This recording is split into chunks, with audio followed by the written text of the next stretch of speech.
Beautiful,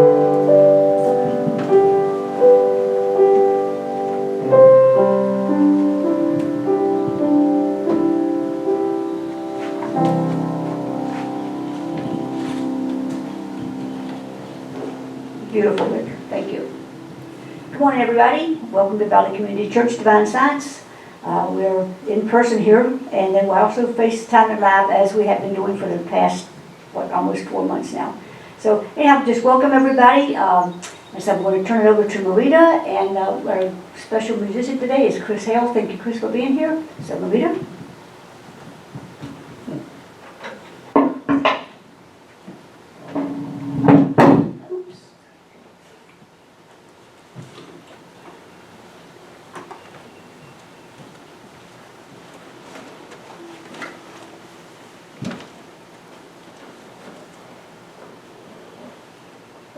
First of all,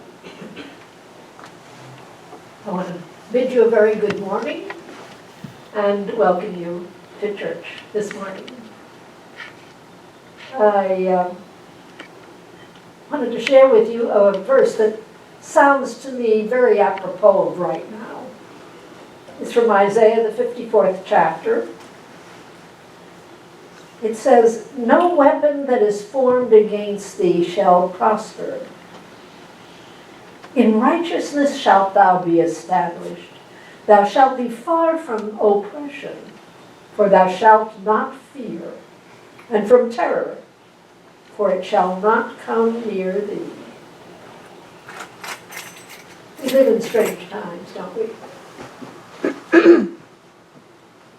Wonderful to have groups of people insisting that there needs to be equality in our society, that there needs to be change in the way police react to groups of people, specifically people of color. It is strange to have to wear masks when we go out and avoid big crowds. It's a strange time. But here we have an assurance from God through Isaiah that tells us, "No weapon that is formed against thee shall prosper. In righteousness shalt thou be established." The right use of life, the right experience of life in the midst of this challenge, this difficulty. "Thou shalt be far from oppression." Now, we can be oppressed physically, certainly. But being oppressed mentally, living in fear, is another order of oppression. That is all-encompassing. That takes over not just one's exterior experiences. It takes over your mind, your soul, practically. "Thou shalt not fear," this passage says, "and from terror, for it shall not come near thee." That's wonderful. It's wonderful to know that there is an infinite force, a positive force, a force of love that is not only with us, within us, it is throughout the world. But it must be tapped into. You have to plug it in, like you have to plug in the light. You have to put it into the wall. You have to turn on the switch. And that's what we do. We have to go out. If we have to make a decision about our health or whatever, what is wise, we check in to that source. We plug it into the wall. The source of the good is always available. But as I said, we have to make the connection. Giving thanks in advance. "I shall not fear. No weapon that is formed against me is going to succeed." I don't know, that passage to me seems so apropos of right now and so assuring.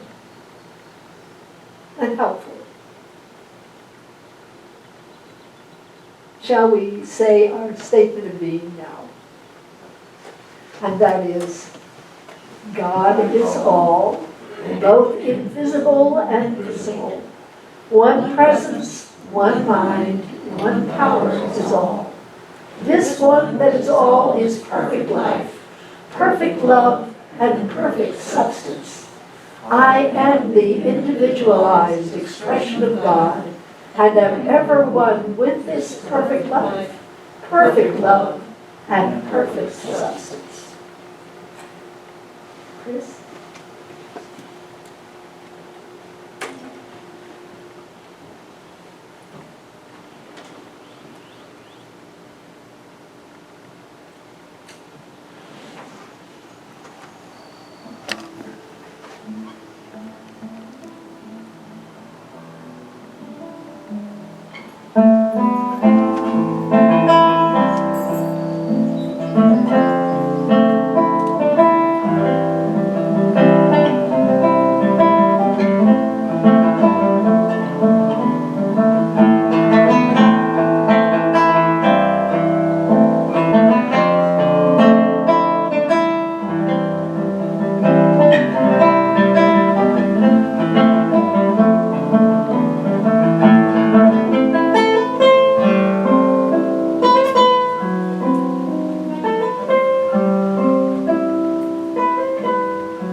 Well, this is the time in our service when we just get still, relax, put aside the responsibilities of the day, the worries of the day, the challenges that perhaps will present themselves next week. And we take a deep breath. And step away from the world temporarily. Put aside whatever filled our mind. And instead we physically relax. We close our eyes and make sure our faces are relaxed, our jaws, shoulders, arms and hands. Back is pretty straight. And as we just let go of the chest and stomach, legs and feet.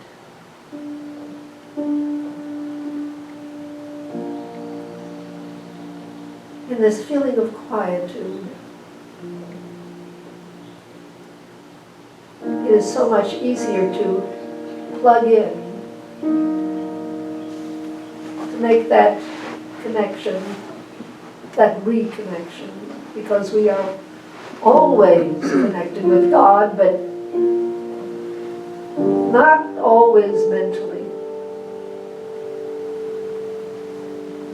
So we set aside whatever might have filled our minds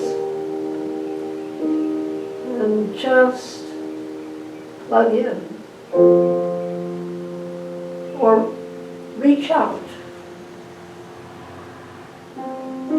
or settle back into.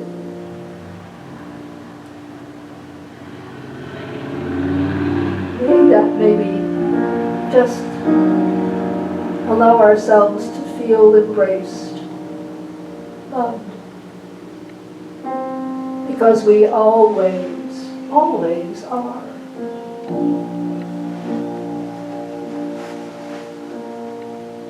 Secondly, we hold in mind this day all those who are on our Valley Community Church prayer list. And we also include D and D this morning.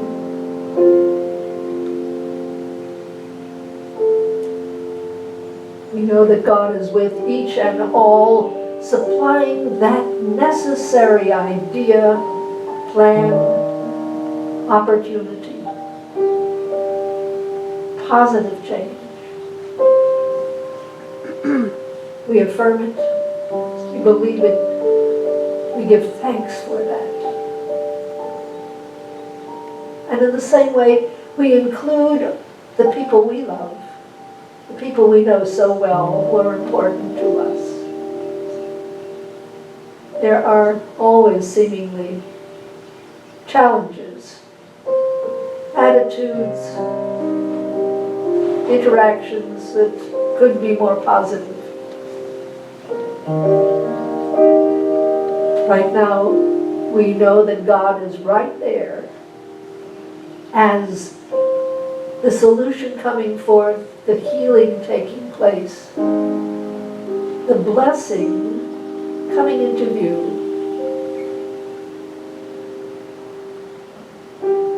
We extend that not just to the people we know, but to our neighbors, the people down the street from where we live, the people we work with, the people we used to work with. We extend this to all those who are in fear today, who are concerned, all those who suffer, all those who wonder what tomorrow will bring, but they wonder with fear. Each and all we surround with the love of God, the presence of God. We know the good of God right there.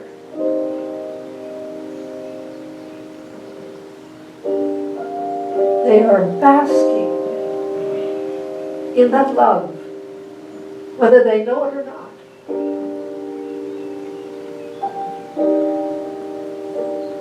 They are absorbing a peace, an inner sense of assurance that they did not have before.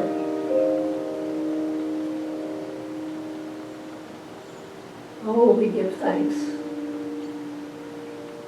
knowing that our thought, our positive thought, our sense that God is omnipresent, God is right there, this thought, this intention surrounds our world. It goes to the far reaches of our planet.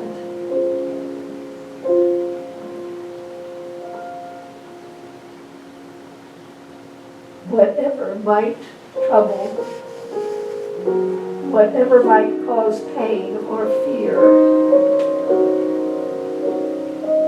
whatever might cause anxiety, apprehension, we hold it in the light of God, knowing the full benefit of His presence, His love, His perfect wisdom, His infinite power, right there in the midst of that. Shall we spend the next 90 seconds in knowing that truth for ourselves, for friends and loved ones, near and far, for all whom we know and all whom we do not know, starting right now.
Unto me, all ye who labor and are heavy laden, and I will give you rest. Oh, for the blessing of resting in an assurance of infinite good, infinite blessing, infinite life, infinite truth, infinite power, infinite love, infinite good, right here, right now, wherever we are. Oh, we give deepest, deepest thanks. Amen.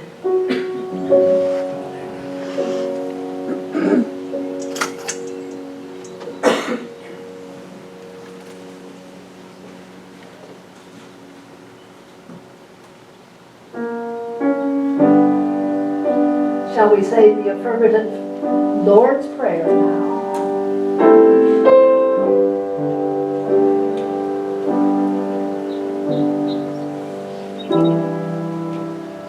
Our Father, who is everywhere, your name is sacred, your kingdom is come, your will is throughout the earth, even as it is throughout the universe.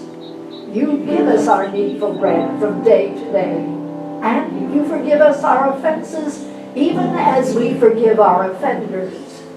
And you let us not enter into materialism, but you separate us from error, because yours are the kingdom, the power, and the song and praise from all ages, throughout all ages, sealed in faith, trust, and truth.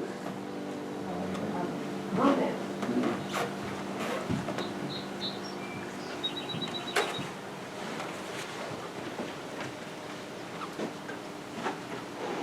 Today is Father's Day.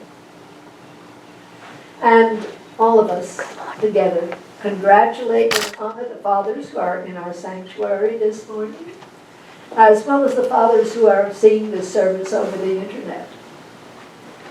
We also remember and honor the fathers who are no longer with us. We have to be grateful for the wonderful men who took the responsibility of fatherhood seriously and with great love.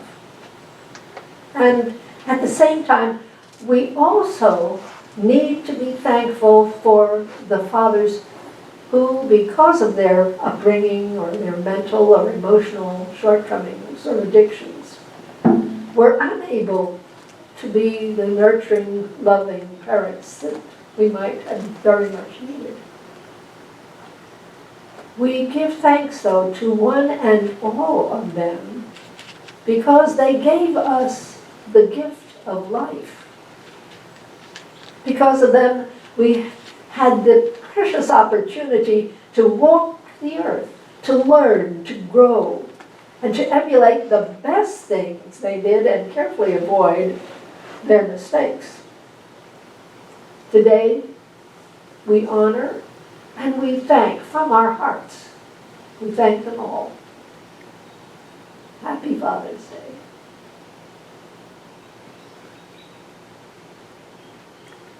Well, my talk this morning is entitled, Risk It.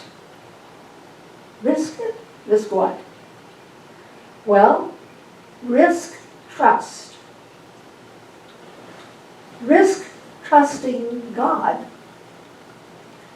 It's a piece of just wonderful, ancient spiritual wisdom that we hear throughout the ages.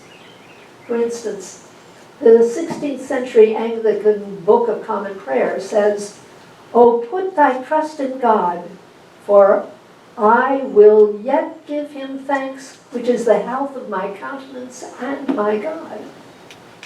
16th century. The 7th century Quran of our Muslim brothers and sisters says, "God sufficeth me, there is no God but he, in him I put my trust." And the book of Proverbs, which was compiled between 700 and 400 BC, says, "Trust in the Lord with all thine heart, and lean not to thine own understanding." In 1885, our founder, Melinda Kramer, had a profound spiritual experience, changed her physically, mentally, changed her whole life. But it was a moment when she knew to the depths of her being that God was omnipresent and that God was love, peace, understanding, truth, wisdom, creativity, and especially goodness. Goodness of every possible type. That was God's basic nature. God and good are synonymous, she said. Goodness and love are his basic nature. We say it again and again. God is omnipresent. But then we add, good is omnipresent, assuring ourselves of this great truth. Now, if we believe in one, we really need to believe in the other. The problem is, though, that we don't often see the good, especially in dark circumstances. We don't see that good except in retrospect, when we look back. At the time, we can't see anything good. No, nothing good could possibly come out of the situation. But if we could just trust, if we could just pause for a few moments and remember the many times that we have seen good come out of what we thought was evil, we would save ourselves so much worry and anxiety and upset. Trust in God the good is worth every effort, even though the payoff takes a while. You know, as I look back on the many times I've stood here, I don't believe I've brought politics into very many of our talks, and just very peripherally, actually. But I have to apologize if there are any avid Trump supporters who are here in the room or listening to me today. I'm thinking back to Tuesday, November 8th, 2016. On Wednesday, November 19th, or rather 9th, we woke up to the news that Donald Trump was our new president. And he had very narrowly actually won the presidency. Now, many of the people in this congregation were shocked, disbelieving. They were sick at heart, actually. And this was not something that just continued for a few days. It continued quite a bit longer, sometimes weeks longer. The complaints, the comments, they went on and on. Sadly, their worst fears have been realized in the past 3.5 years. America is no longer the leader of the free world. We have pulled out of so many treaties that we had signed and honored in the past. Science, like global warming or early action on pandemics, totally ignored. How about a Lysol shot to cure COVID-19? How about that one? The door to immigration was slammed shut for many, many people in this world. The building of a wall along our southern border that we were told was going to be paid for by the Mexicans, which was not, of course, that goes on. That goes on day and night. There are night shifts on that wall. Despite the fact that it is dangerous for people to work in close, crowded conditions, no matter where they are, because of this virus, this pandemic that we're experiencing. The words, the tweets of our president are often changed the next day or explained, well, no, he didn't mean that. There's been a weakening of our clean air and clean water laws and the strict environmental laws that protect us. Tax breaks for the very rich. And on it goes, on it goes. Where in all that is the good? Now, to slightly change the subject for a moment. I have confessed in the past that when I open up the daily newspaper, the very first thing I read is Dear Annie. Do it. And then certain comic strips that I really like. But, you know, over the last number of months, I've developed the habit of reading the editorial page. Of course, after the comics. And, you know, I have found the editorial page to be well written, informative about a lot of things that I didn't know about, sometimes quite humorous, but also pretty thought-provoking at other times. Now, a couple weeks ago, an editorial caught my eye because it was entitled Unintended Consequences. Because in it, this writer made some very interesting points that happened to support my conviction in the midst of what seems to be so wrong, so negative. Good can come forth. Good can blossom where there has been just nothing but negativity and controversy. Now, although he promised when he was elected that the GOP would win so much that they would get tired of it, actually, for the last 3 successive elections, the Republican Party has consistently lost ground. The editorial asked, if Clinton had won, would that have been possible? Would that have happened? In 2017, Democrats made unexpected and dramatic gains in our Virginia Senate and House of Delegates. In 2019, they won control of the General Assembly. And in 2020, they passed some very strong bills, strong gun control bills. They passed a funding bill that would improve I-81.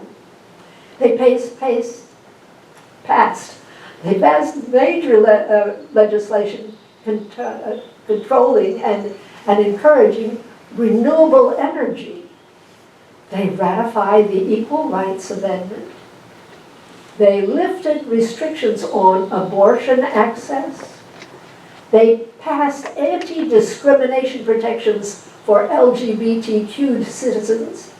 They raised the minimum wage, and on and on. Question. Would all that progressive legislation have been possible if there had not been a change in the control of the General Assembly due to a very strong negative response to the way Mr. Trump has handled the presidency? If Clinton had won the presidency in 2016, for instance, would Ralph Northam have won the governorship of the state of Virginia? Maybe, maybe not. What prompts me really to wonder is to look at Trump's margin of victory. His victory in the 2016 election was very unusual. Out of 138 million votes in the 2016 election, he won by 79,316 votes, spread over 3 states, Pennsylvania, Wisconsin, Michigan. You know, that isn't very much at all. 79,316 votes out of 136 million. Last fall, I attended Parents' Weekend at Pennsylvania State, where my grandchildren go to school. And Penn State has an auditorium, or rather a Coliseum, has a stadium, that's what I'm trying to say, has a stadium that holds 110,000 people. The critical number of people who elected Mr. Trump to the presidency could fit into that stadium, that one place, with 40,000 seats left over. Could it be that the 2016 election was in divine order? Could the only way that positive change could have been brought about in our country was first through negative change? Now, I don't pretend to know the mind of God, certainly, but Trump's margin of victory and the Electoral College and so forth seems so strange to me. But what is not strange in me is a conviction that great good can come out of the darkest, most negative situations. let me tell you a remarkable story that I just very recently heard. And certainly it speaks about how good can come out of darkness, really. They were closed down at the beginning of the pandemic, except for emergencies, but finally they allowed the dentist to start practicing again. And my dentist sent me a postcard saying that he was making an appointment, so I called up and I made an appointment with him. And the day before the appointment, it was about 2 weeks ago, he called me and he said that he would have to cancel. Okay.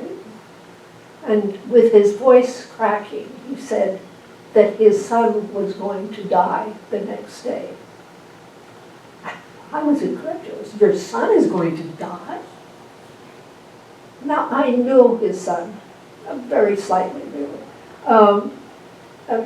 This was a very successful dentist. As a matter of fact, he taught dentistry, I think, part of the week in Richmond. I had to go to him one time because my dentist was out of town for 2 weeks and something had broken off on a tooth. And, well, I went to him and he worked on it and he fixed the tooth. And I only found out later that most dentists would say, I'm sorry, you have to have a crown on that. He had really rebuilt the whole thing, and it's fine to this day. And my dentist went on. Yes, he said, he has been always throughout his life a super athlete, which I did not know. But he developed bone cancer a few years ago, and it has spread to his lungs and his liver and throughout his body.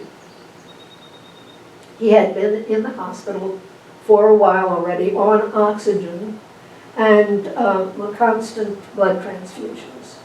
And he had finally told his family that he could not continue this way. That the next day he was going to tell them to cut off all the machines, to stop everything. That was when my dentist called and said, I can't keep that appointment. And I was shocked, of course. And I expressed my deepest condolences, and I told him I would keep him and his son and the family in my prayers. Well, in the middle of last week, my dentist called and asked when I would like to come in for an appointment. We'll schedule another one. So, yes, indeed, we came up with a date that was good for both of us. And then I hesitatingly asked him about his son. I had been looking in the obituaries every day, expecting to see the name in there, but I hadn't found it. And he said, the doctors say it's a miracle. Apparently, the family had persuaded his son to just put it off for one more day before giving up. And that day, he woke up and he could breathe without oxygen.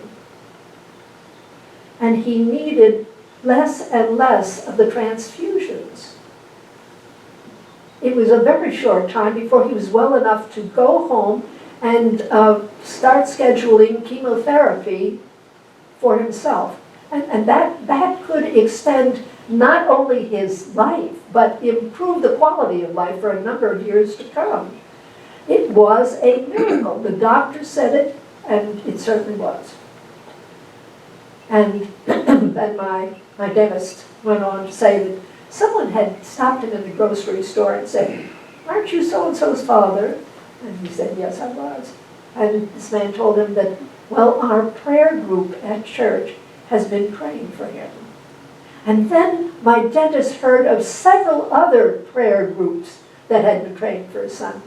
And he said, I've never heard anything like that before. It was a miracle. And he was wholeheartedly convinced that those many prayers had made that miracle possible. And I think we would all agree that that certainly must have been the case. Oh, that man sounded so relieved and happy about his son. Good coming out of such darkness. Difficulties beginning to crumble and disappear.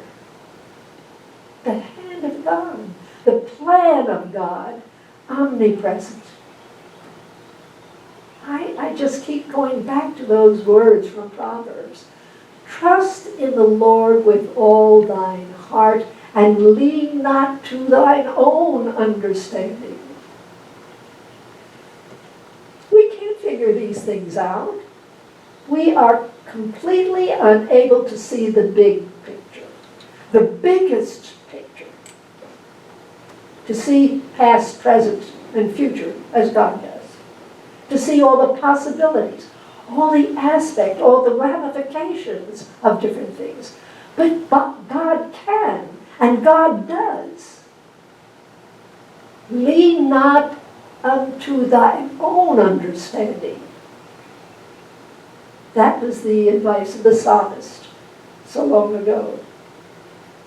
And certainly it would save a whole lot of wear and tear, physically, mentally, emotionally. So much worry, so much anxiety and tension in the body. If you remember to do it. To risk it. To risk trusting in God that His good can and does overcome everything that seems negative, dark, foreboding.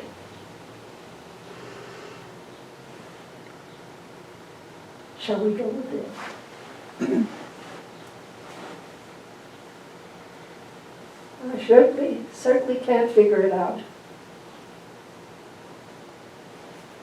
I just don't know how good can come out of this situation or that one. But as I keep remembering that, it's happened so many times before, then I plug in to that power, to that assurance, to that comfort, to that knowledge that God and good are omnipresent. There is nothing to fear. I can relax and let go. I do the very best I can. Yes, I put on the mask and I wash my hands and I try to stay away from people 6 feet at least. I do the sensible things. But then God takes care of the rest. God does His part. God brings about good, abounding good, in more ways than we can imagine, in His own perfect way and time. And we will see that way and time, given time. Thank you, dear friend, companion, creative genius, powerful, but benevolent, knowing everything about us, loving everything about us.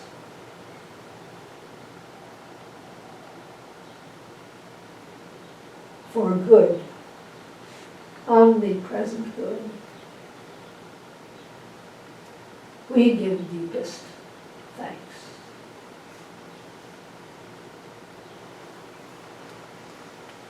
Amen.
And now, shall we have the blessing of the gifts together? And thank you so much for your tithes and offerings, which make possible everything we do in our church. So, today I acknowledge God, omnipresent, as the source of all good, as the source of my good. With this acknowledgement, I accept His will, which is abundance in every aspect of my life. I release all thoughts of lack and limitation, and I am open and receptive to the increased flow of abundance to me right now. I joyfully give the gifts of life and give freely of the special gift that I am. Through me, God omnipresent blesses and multiplies this gift for all. Thank you.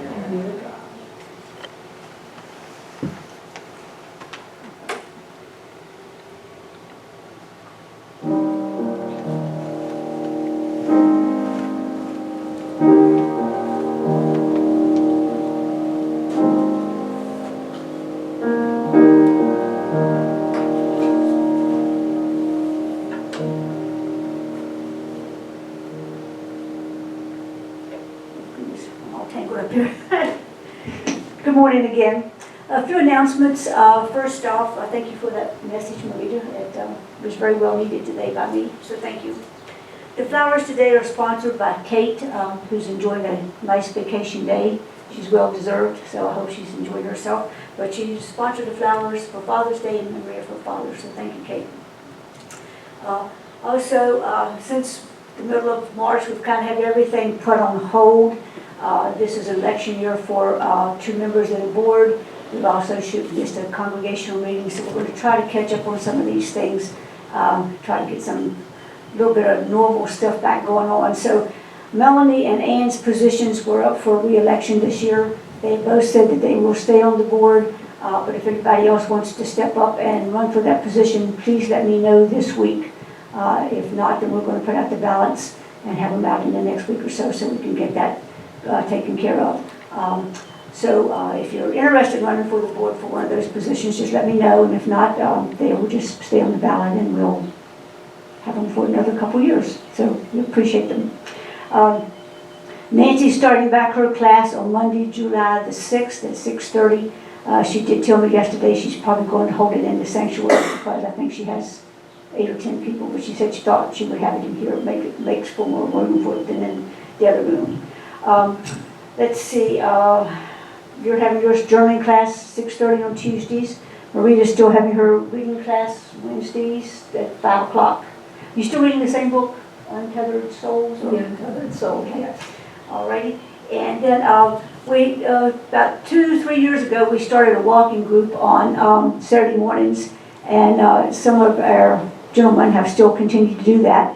I unfortunately can't do Saturday mornings anymore, so I do miss our walking group. So I'm going to start a walking group on every afternoon at 6:30.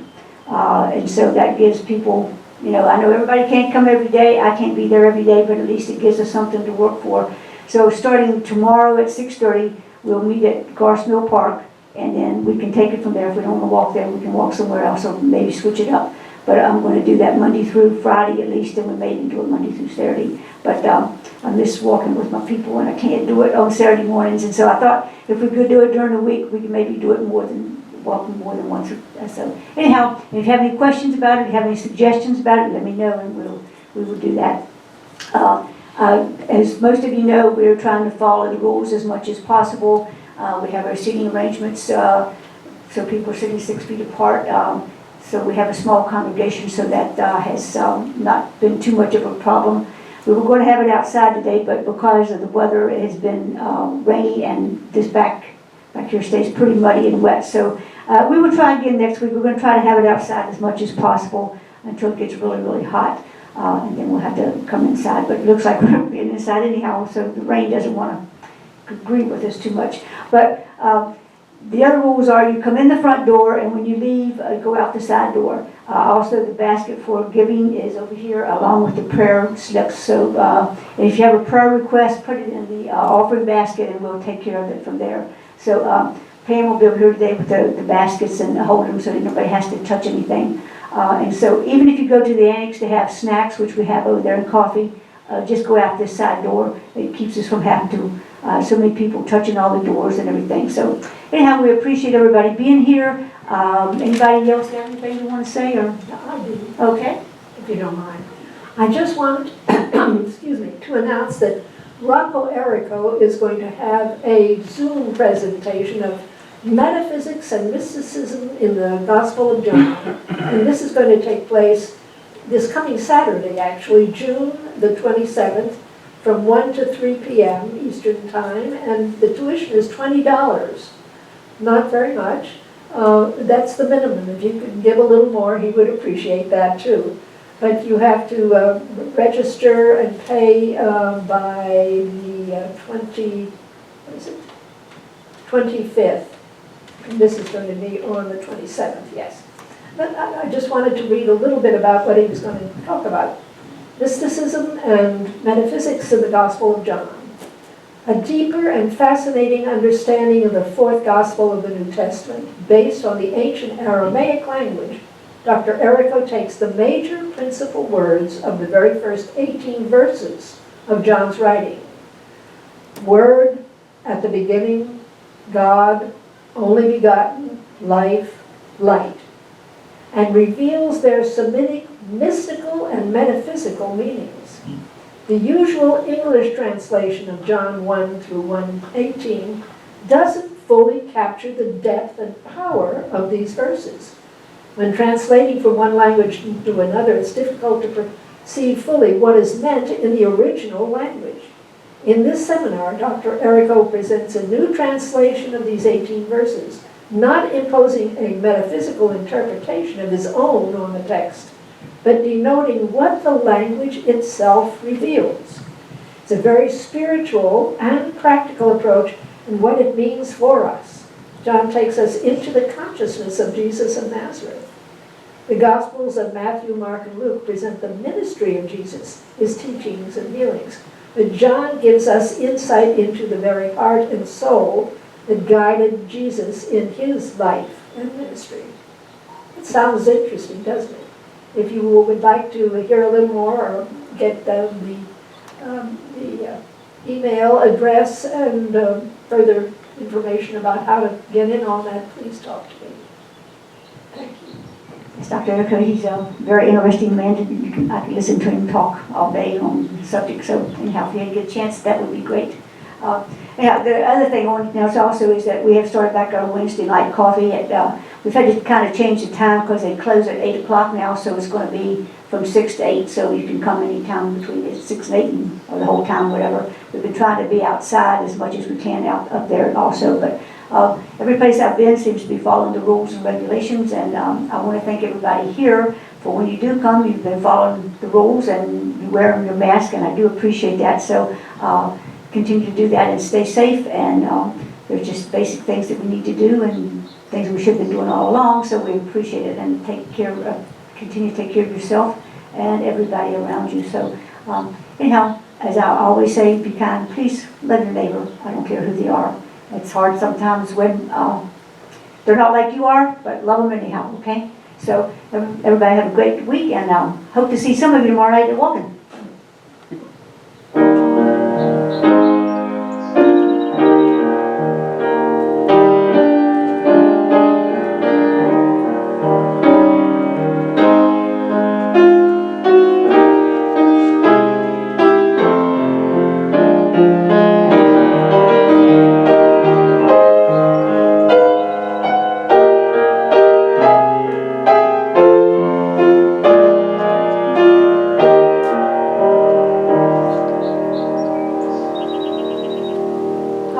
Blessing is to know together that we walk in the light of God, we live in the love of God, we tap into the wisdom of God, we are protected by God's presence, we are filled with the peace of God, and we give thanks for this and so much more. Amen. Amen.